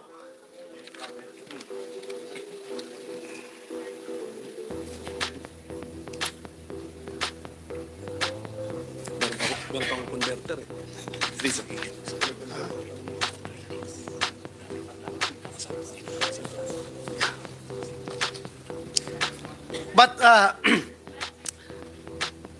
But siguro, meron silang coordination na Polcom, DILG, and PNP, coordination with DBM, na ilagay nyo sa one of the provisions of the GAA, itong particular provision to, Section 92 of 2023 GAA, no?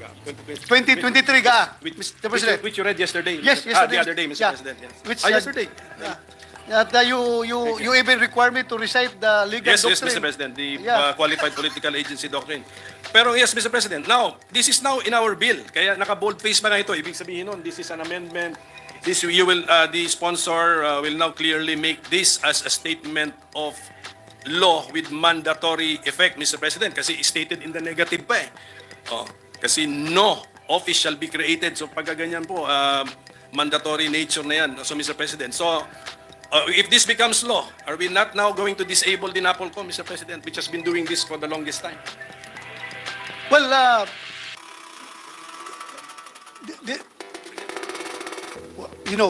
said practice, Mr. President, you and me agree that they are violations of law. So, with this, wala na. Yes, klaro na. Klaro na, hindi nila gagawin yan. Klaro na, yes, apo. Hindi nila gagawin. Kasi binigyan na sila ng itong batas na ito. I'm just giving an advance warning of the interpretation of this provision. Kasi ganun po yun. Talagang mandatory po ito. Yes. It should be noted, Mr. President, that this proposal is coming from the PNP and the NAPOLCOM. So alam nila ito na they are bound to follow this law. But Wala na silang ilboro. is there no existing law na meron na pong sentence na ganito? Section 35. Section 35 of RA 6975, Mr. President. So nahanap na pala itong sentence na ito sa existing law, Mr. President. Totoo yan, Mr. President. But Section 35 Section 35. is limited to support units only. The National Operational Support Units and the National Administrative Support Units. But itong sa law natin na pinupropose, Mr. President, is lahat na covered. Yes, Mr. President. Pero yung idea, no, it was limited to support unit. But has there been a support unit headed by a chief superintendent or higher, which was not created by law? Chief superintendent, meaning to say police brigadier general or higher. There is. There has been a police support unit created without a law. Yeah, Yes. as I've said, yung Yes. lahat ng color blue, Mr. President, they are all, Sige. Huh? So, except one pala, Mr. President, Anti-Cybercrime Group is created by law under the Anti-Cybercrime Act. So, ito lang pala, created by law. Itong isa, Anti-Cybercrime Group. Meron palang batas ito. among those in blue in the chart given to me by this one, so i-minus natin si cybercrime group. Yes, Mr. President. Thank you, Mr. President. Thank you for that. So at least na klaro, that's why we need this law. Yes, Mr. President. The law will catch up with the tulad ng sinabi ko, what has been happening on the ground, Mr. President, in the PNP. Yes. Okay, Mr. President, this is the same section, with the giving the chief of the PNP the power to appoint the provincial director and the chief of police in cities and municipalities with proper endorsement by the chairman of the commission. And then I think there's a commitment that we will abandon this idea, Mr. President. Correct, Mr. President. But when we use the phrase here, with proper endorsement by the chairman of the commission, what commission are we referring to and who is the chairman? National Police Commission, Mr. President, being chaired by the Secretary of Interior and Local Government. So when our bill talks about a commission or mentions the word commission, it refers to the NAPOLCOM. Correct, Mr. President. Because I have a problem with that, Mr. President. Can we jump, Mr. President, bago ko malimutan yung point na yun? Can I bring the attention of the sponsor to page 18, Mr. President? 18. Yes, Mr. President. lines 8 to 9. Meron po tayong deletion of the words civil service. Ang naiwan, because of that deletion, okay, this talks about the appointment of the PNP officers and members. Okay. Police Colonel to Police Lieutenant General appointed by the President upon recommendation of the Chief of the PNP with proper endorsement by the Chairman of the Commission. Okay, yan po yung effect ng ating amendment. Pero ang original law, based on our bill, with proper endorsement by the Chairman of the Civil Service Commission. We are deleting two words, the word civil service, which I believe changes now the meaning of the remaining word commission. It will now refer to NAPOLCOM. correct. So Yes. are we consciously doing that, Mr. President? With purpose, Mr. President. Yeah, so why are we now taking away the power to authority to endorse by the chairman of the CSC, Mr. President? Alaking difference po nun, ha? It comes from a power of a constitutional commission. Ililipat ngayon natin by making it just chairman of the commission. NAPOLCOM na pong ibig sabihin nun, Mr. President. Why are we doing this, Mr. President? Well, subject to confirmation by Commission of Appointments, Mr. President. Tanggal na po yun. Tinanggal natin. Because yun nga ang reklamo ng PNP, Mr. President. There are two commissions that is supervising the PNP. You have the National Police Commission and the Civil Service Commission. So, masyado na pong pagdating sa promotion, pagdating sa ang daming dadaanan ng papel ng PNP, Mr. President. Napakahirap po ang para bang pinahirapan natin ang gusto ang buhay ng PNP. Dalawang komisyon ang nag-supervise sa kanya. So, redundancy na ito, Mr. President. Mr. President, hindi, yung isang commission dito actually sa paragraph C yan of Section 31 of RA 6975 as amended. The other commission that is Commission on Appointments nga, but wala yan kasi that is, whether we like it or not, unconstitutional yan eh. Yes. So, by styling amendment, we are deleting actually, tagalin na natin yung phrase na yon na wala namang effect. So, naiwan lang sana, this is a policy question actually now. Pag-promote ni Police Colonel, pag-appoint sa Police Colonel to Police Lieutenant General, appointed by the President, pag na-recommend ng CPNP, pero may endorsement pa dapat. Okay, policy ngayon, we are changing the rule. Kung hindi natin gagalawin ito, the endorsement should come from the chairman of the Civil Service Commission. Isa lang. Walang problema. Isang commission lang. Pero sa bill po natin, gusto natin gawing chairman of the commission. Therefore, making it chairman of the NAPOLCOM, secretary of the DLG yun. So, isang tao lang din. So, hindi ko nakita paano yung kahirapan doon sa unang senaryo na sa chairman ng CSC kukunin yung endorsement. So, anong kahirapan doon? Tapos, dahil sa mahirap yun, pinalitan ngayon natin na chairman na ng NAPOLCOM ang kukunan ng endorsement. So, it's the same thing. We need one endorsement from one chairman, Mr. President.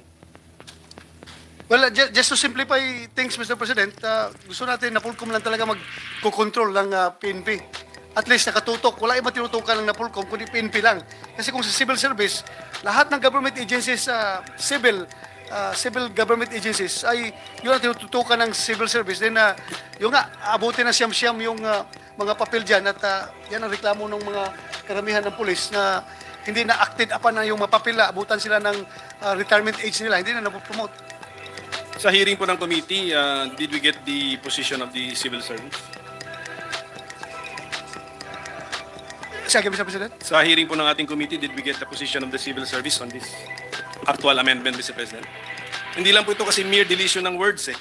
It changes actually the requirement, Mr. President.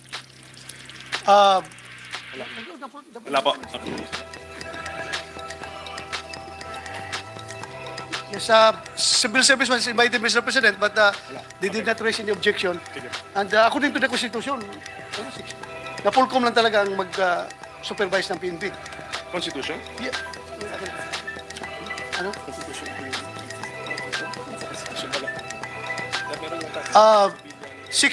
Article 6, Section 6, Mr. President, of the Constitution, the Philippine Constitution.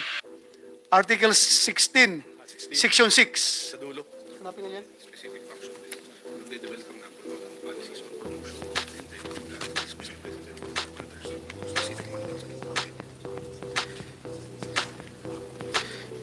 It says here, Mr. President, Section 6, powers and functions of the Commission, meaning the National Police Commission. Letter A, exercise administrative control and operational supervision over the PNP, which shall mean the power to, number 1, develop policies and promulgate a policy manual prescribing rules and regulation for efficient organization, administration, and operation, so on and so forth, Mr. President. So is our position, Mr. President, that we're making that amendment because if we will allow the chairman of the Civil Service Commission to give the endorsement, it would be unconstitutional? Hindi naman, Mr. President. Hindi naman. We will not use the Constitution as the reason. So, Just to reinforce our claim, Mr. President, we use the Constitution. sige, at least, Mr. President, I made it of record na may change of policy tayo rito. So, Mr. President, kitapusin lang po natin itong kasi kahit ito na lang pong itong section, hanggang section 6 po tayo. May bago rin po tayong policy rito. We're giving a fixed term to the Chief PNP of 2 years. Tama po? Yes, Mr. Bago. President. Before mahaba din. Ang sabi doon is not, ang term niya is not to exceed 4 years. Actually, no? That was the choice. Yes, Mr. President, 4 years. Not to exceed 4 years. Sabi lang ngayon natin, it's a fixed term of 2 years. with the same concept ito, na within the 2 years, lampasan mo man yung compulsory retirement age, tuloy ka pa rin kasi it's supposed to be a fixed term. Tama Yes, po? Mr. President. Ito po sa page 14, yung proviso po natin sa beginning ng line 2, provided further that the present chief of the PNP shall not benefit from the fixed term provided therein and shall be compulsorily retired upon reaching the retirement age. Bakit po kailangan natin ito isulat pa? We are proposing to delete this line, Mr. President. Yes, Mr. President. Nung nabasa ko nga ito, sabi ko bakit. Yes. Salamat at napansin mo rin, Mr. Opo, President. and actually, the present chief has been extended. Mr. Yeah, President. yeah, Mr. President. Yeah, correct. Yeah, Mr. President. Okay. Okay, so that we will stop at section 5, Mr. President. So if we can resume tomorrow, we start at section 6 and mapapabilis na po tayo kasi there some pages naman sa bill po natin is mga 3 to 4 pages entire deletions eh. Yes, Mr. The author deleted some sections and then replaced them with the support units. Yes, Mr. Mr. Support units, Mr. President. So we will just need a little more time, Mr. President, and we will be able to finish this, Mr. President. So because of we all have an engagement tonight, Mr. President. So And with the my- permission of the sponsor, if we can suspend the interpellations. Yes, Mr. President. My wife is already very angry right now. She's already there in the venue. So we have to go now. Including your wife, Mr. President. We have to go. Madam President, I move that we suspend consideration of Senate Bill number 2449. I so move, Madam President. The consideration of the measure is hereby adopted. Suspend. Oh, suspended. Suspended. We continue tomorrow. Yes, Madam President, last agenda for tonight, I move that we recognize Senator Robin Hood Padilla for his privileged speech. I so move, Madam President. Robin. We recognize Senator Robin Hood Padilla for his privileged speech. Maraming salamat po sa ating ginang Pangulo at sa ating pong pinunong mayorya. A'udhu billahi minash shaitanir rajim. Bismillahirrahmanirrahim. Alhamdulillah rabbil alamin. Bismillahi wassalatu wassalamu ala rasulillahi. Assalamualaikum rahmatullah. Ito pong pagkakataon na ito na ibinigay po sa akin ng bulwagan para makapagbigay po ng talumpati. Nais ko lamang pong ibahagi po sa inyo ang isang maiksing kwento. Napakaiksi lang po nito. Nitong nakaraang Biyernes ay nagkaroon po ng pagkakataong makadaupang palad po ng inyong lingkod ang mga miyembro ng Philippine Navy. Sa pangunguna po ni Sir Dennis Roselio, Philippine Navy, sa mismong tanggapan po ng Naval Air Wing sa Naval Base Heraclio Alano, Sangley Point, Cavite City. Isa po sa naging sentro ng aming talakayan ay kasalukuyang sitwasyon sa dagat kanluran ng Pilipinas. Isa na rito ang hinaharap na hamon ng ating hukbo pagdating sa pagsasagawa ng resupply mission sa mga tropang nakaistasyon sa ating karagatan. Ginoong at ginang tagapangulo, naging bahagi po ng aming diskusyon ang masidhing pangangailangan po ng ating tropa ng makabagong kagamitan sa pagpapatrolya, kabilang narito ang multipurpose amphibian aircraft. Para sa kaalaman ng ating mga tagapakinig, ang amphibian aircraft ay uri po ng sasakyang panghimpapawid na kayang mag-take off at lumapag sa lupa at tubig. At ito po ay pwede ding gumamit ng airspace law at maritime law.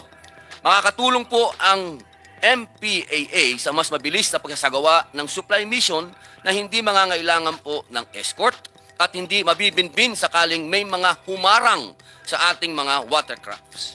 Halimbawa po, imbis na 1.5 araw ang aabutin ang resupply mission patungong BRP Sierra Madre, kakayanin pong makompleto ang paghahatid ng supply sa loob ng 5 hanggang 8 oras sa pamamagitan ng amphibian aircraft. Malaki po ang magiging tulong ng aircraft na ito sa pagpapatrolya, hindi lamang sa dagat kanluran ng Pilipinas, kundi pati na rin sa iba't ibang isla ng ating bansa. Ito po ay magiging mabisa rin sa pagsuporta sa humanitarian assistance and disaster response, rapid damage assessment, and needs analysis, search and rescue sa karagatan, maritime air surveillance, intelligence, surveillance and reconnaissance, at iba pang tulad na misyon. Ginoong at ginang tagapangulo, batid po natin ang patuloy na pagbabago sa level ng ating pangangailangan sa depensa, bunsod na rin ng umuusbong na makabagong hamon sa seguridad na ating hinaharap. Dahilan po sa ganap na pangangailangan ito, hinihiling po natin na mabigyan ng prioridad ang pagbili ng MPAA para sa ating Philippine Navy. Batid po natin ang pagkasensitibo ng pagtalakay sa iba pang mga detalye ng paksang ito sapagkat bahagi po ito ng ating pangbansang depensa at seguridad. Kung kaya naman po bukas ang MPAA Technical Working Group upang pribadong sumagot kung sakali sa anumang mga magiging katanungan ng mga kagalang-galang na miyembro ng lupong na ito. Maraming salamat po, Ginang at Ginoong Tagapangulo. Mabuhay ang Pilipinas. Thank you, Senator Robin Padilla. Thank you, Madam President. I move that we refer the privileged speech of Senator Robin Hood Padilla to Committee on National Defense and Security, Peace, Unification, and Reconciliation. I so move, Madam President. So referred. Madam President, with the permission of the body, I move that we proceed to the Senate President's designation of Senate conferees to the Bicameral Conference Committee on the disagreed provisions of Senate Bill number 2426 and House Bill number 8525, entitled Tatak Pinoy or Proudly Filipino Act. I so move, Madam President. Please, following members yes, I would are, like to hear the committees, Madam. Yes, the members are designated as Senate conferees to the BICAM Conference Committee on the disagreeing provisions of Senate Bill 2426, House Bill 8525. No names, the others. Just this. So we have the chairperson, of course, Senator Angara. Senator Binay is also a conferee. And on the part of minority, Senator Coco Pimentel. Just three, you sure? Only three, yes. Yes, Madam President. Likewise, this is to manifest that the designation of the members of the Senate panel to the Bicameral Conference Committee made yesterday in relation to the Anti-Agriculture Economic Sabotage Act are for the disagreeing provisions on Senate Bill number 2432, Anti-Agricultural Economic Sabotage Act, and House Bill number 3917, an act amending sections 3 and 4 of Republic Act number 10845, otherwise known as the Anti-Agricultural Smuggling Act of 2016, and for other purposes, and House Bill number 9284, Anti-Agri-Fishery Commodities and Tobacco Economic Sabotage Act of 2023. I so manifest, Madam President. The manifestation is noted. Madam President, pursuant to Section 18 of the Rules of the Senate and upon the instruction of the Chairperson of the Committee on Games and Amusement, Senator Manuel Lito Lapid, I manifest the creation of a subcommittee to hear Senate Bill number 2061, an act fixing the host city share on the earnings of the Philippine Amusement and Gaming Corporation or PAGCOR, amending for this purpose Section 12 of Presidential Decree number 1869 or the Charter of PAGCOR as amended, with Senator Rafi Tulfo as chairperson. I so manifest, Madam President. Manifestation is noted. Madam President, I move that we adjourn session until 3 o'clock in the afternoon of Wednesday, December 13, 2023. Any objection? Hearing none. Session is adjourned until 3 p.m. on Wednesday, December 13, 2023.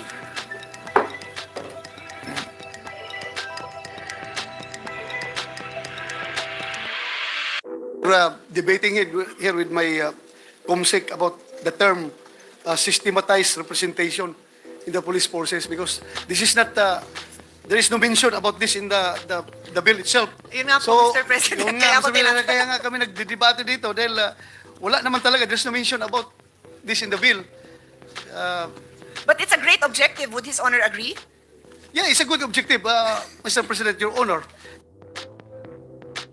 It's a great objective. Magandang objective po ito. But I found it very difficult to defend this particular line because nothing in this bill that says about this objective. So para bang, pwede, anyway, this is not part and parcel of the bill. Parang introductory wordings lang ito.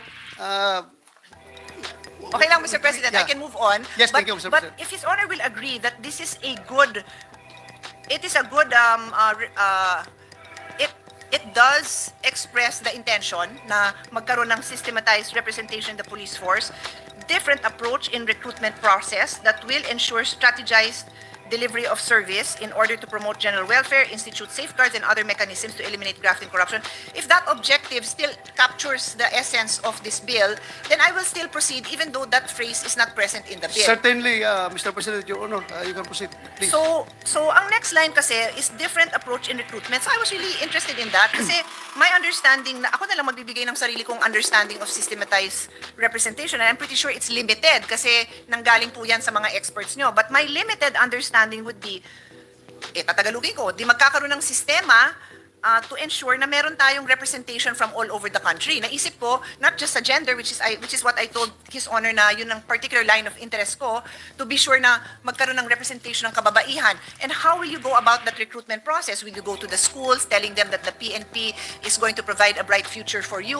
Ganun ba yun? Kasi hindi ko alam kung yun ang ibig sabihin nun. And then, baka the representation also means that they will recruit from all over the country so that those from the north and the south, you will have a united PNP.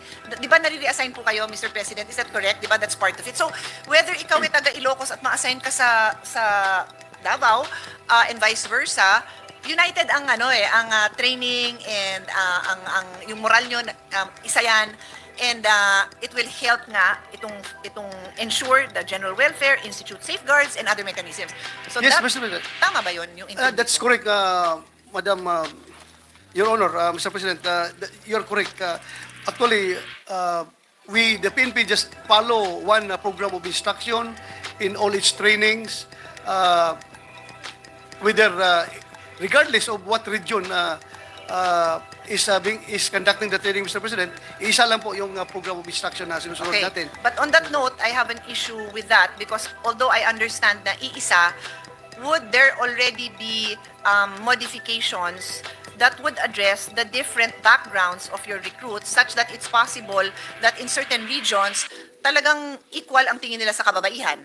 And then it's possible in certain regions with different cultures, mababa ang tingin nila sa babae. So hindi pa pwedeng one kind of instruction only because kailangan maiba ang pananaw nung nire-recruit nyo sa lugar na yon to be sure that they're following the Philippine principle of equality among women. Kasi paano kung magkaroon tayo ng general na hindi katulad nyo, na galing sa South pero hindi open-minded on the ability of a woman to rise through the ranks and to be a co-equal how many star general. Or they will not treat the women with the same kind of respect and provide the support system needed para makaangat din sila through the ranks. Well, actually, Mr. President, Your Honor, right now, I can proudly say that the PNP is a very mature organization as far as gender issues is concerned. Lahat po ng programa tungkol lahat po ng mga batas patungkol sa gender ay ino-observe po ng PNP. Like for example, the observance of Republic Act number 6725, Republic Act 7192, the Magna Carta for Women Act. Lahat po ito ay in-observe ng PNP, Mr. President, Your Honor. At yung general policy po yan sa recruitment ng PNP that there should be at least 10% of the recruits are women, and 5% of the budget of the PNP is dedicated for gender development. Mr. President, Your Honor. Yeah. Thank you for that, Mr. President. I will revert with a quick comment on the percentage, no? Yung nabanggit niyo po is 15%, ang minimum of 15% yung goal, no? For the recruitment. For the recruitment.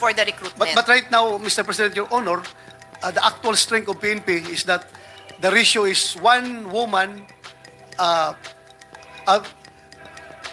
2 women per 10 men in the PNP. That's So 20%. Oo. 20%. But tama ho ba yung assumption ko that there would be areas in the organization na mas maraming babae at meron ding mas konti? Yes, Mr. President, Your Honor, particularly on the area of administrative services, Okay. mas maraming babae doon Okay. kaysa lalaki. How about health? Kasi Health kung marami also. kayong nurse, chances are mas maraming babae. Marami ding nurse na lalaki, but chances are mas malaki ang, di ba, no? Yes, Okay. So, let's accept that there are areas that naturally inclined ang kababaihan doon. Maybe because since childhood, they were, yung mindset nila is administrative work, no? So may mga accountant dyan, may mga bookkeeper, whatever. And then sa health din, madalas pumapasok dyan as nurses. I have no issue with that. But again, we want to ensure that all areas, so that's the clear answer I want to hear, all areas, unless it's a hazard to a woman, and I also respect and understand that because like in the airline industry, I'm not sure after what month of pregnancy, tatanggalin ka na sa duty mo as a flight attendant, no? And that's for the safety of the woman. So I am very conscious of that, and I would want to make sure that PNP takes into consideration the special biological functions of a woman. But on that note, meron ding efforts to ensure that may opportunity din ang mga babae to enter all fields. Yes, Mr. President. First of all, I would like to answer regarding the issue on yung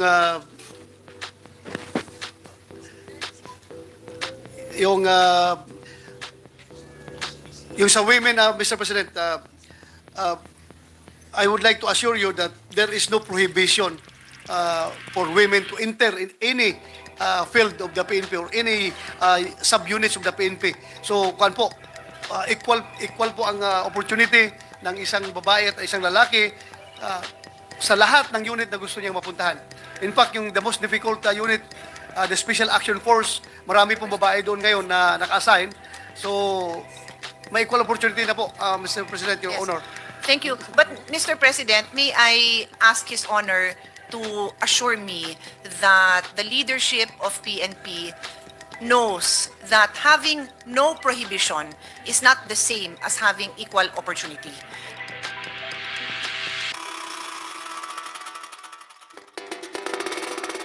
Yung no prohibition simply means, hindi naman nakalakang pinto eh, pumasok ka kung gusto mo.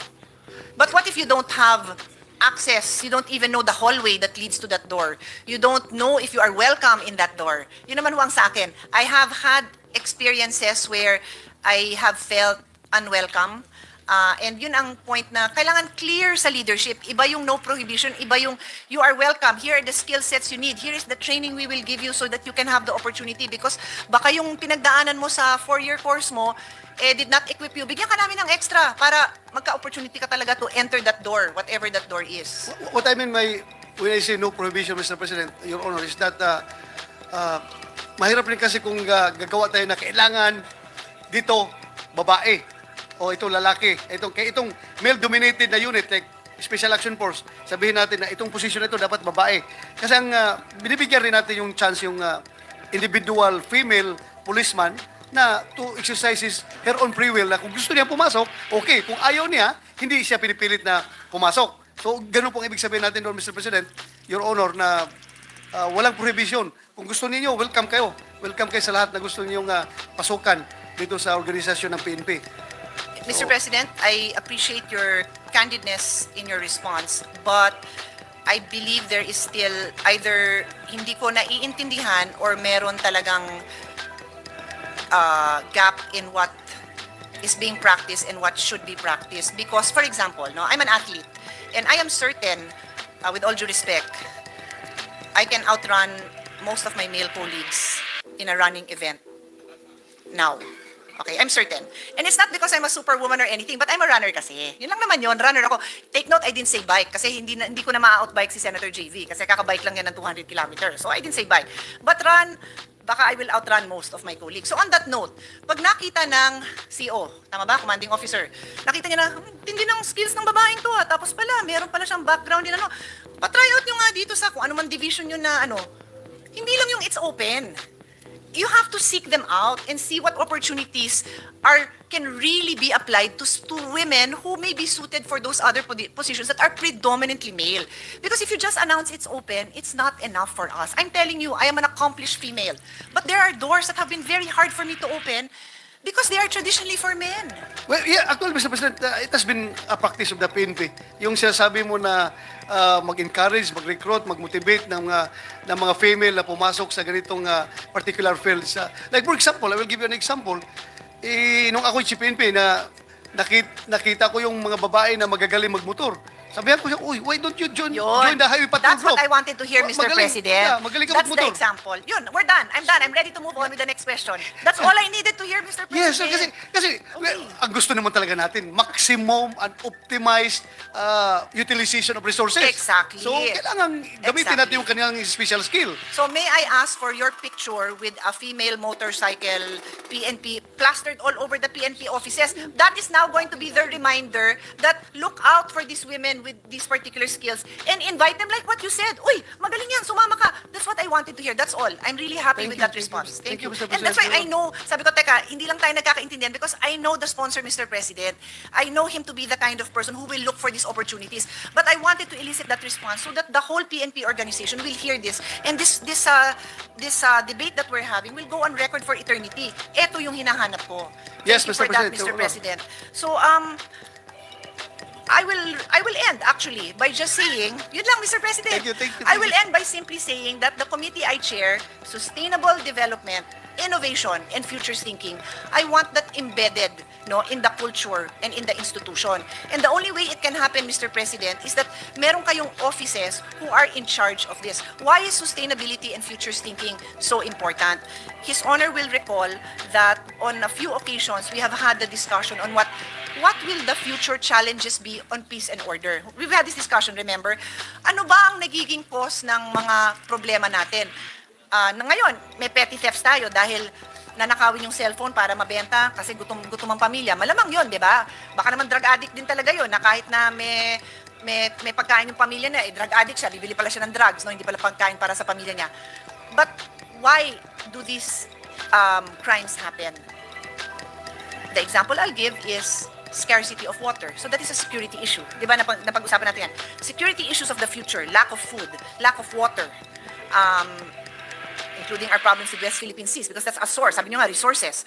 Diyan ang gagaling yung isla natin. So, I want the future problems that the PNP will face to be embedded in their thinking and in their planning. What kind of crimes do you foresee in 10 years, in 20 years, in 30 years? How do you equip your police force for that? Now, it's very possible that maybe, a lot of the women, for that matter, maybe a lot of men, ang mas may skill sa whether it's IT or itong futures thinking practice would be the one to prepare PNP for that future. So, babalik ako dun sa unang tanong ko na ano yung systematized representation na gusto nyo that will ensure strategized delivery of service in order to promote general welfare, institute safeguards, and other mechanisms to eliminate graft and corruption, etc., etc.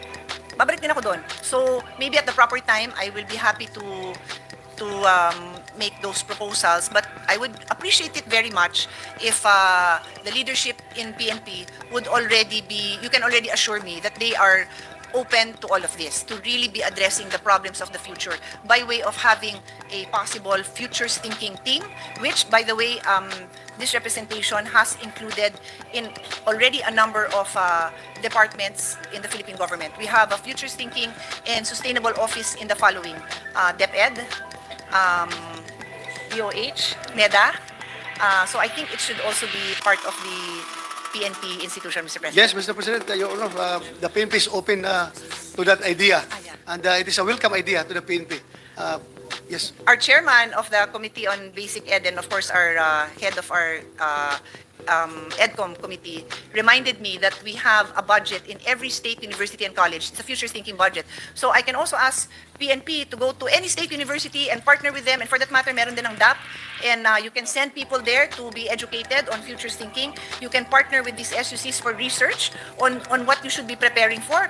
And let's, again, maximize our resources, Mr. President. I end on that note, Mr. President.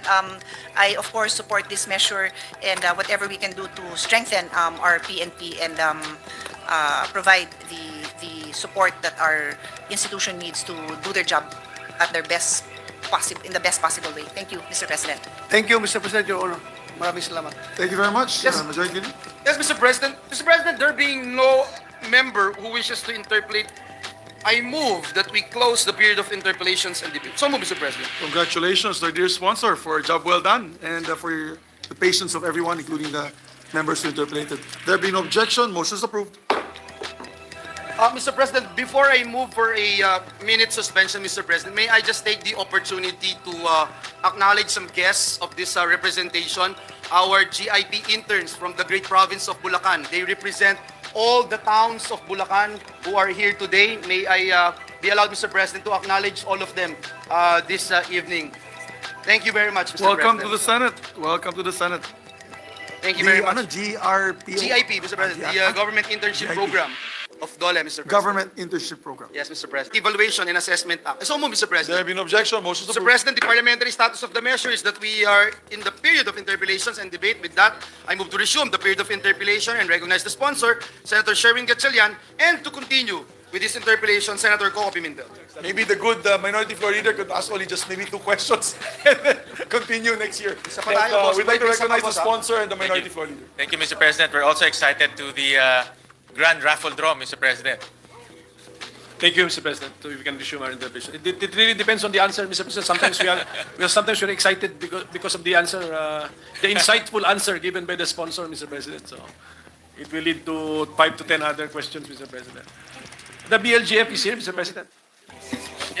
Yes, Mr. President, they're here. To honor the presence of the BLGF. Sila po yung maging the BLGF is the most affected agency when this bill becomes law. No? In the sense that additional work for them and maybe the office needs to be expanded, Mr. President. Yes, Mr. President. In the bill, we are expanding the responsibilities of the BLGF, Yes. and we're also expanding their offices, Mr. President. Manpower. Manpower, Mr. Yes. President. Do we have a preliminary estimate, Mr. President, of the budgetary implication of this law on the BLGF alone, Mr.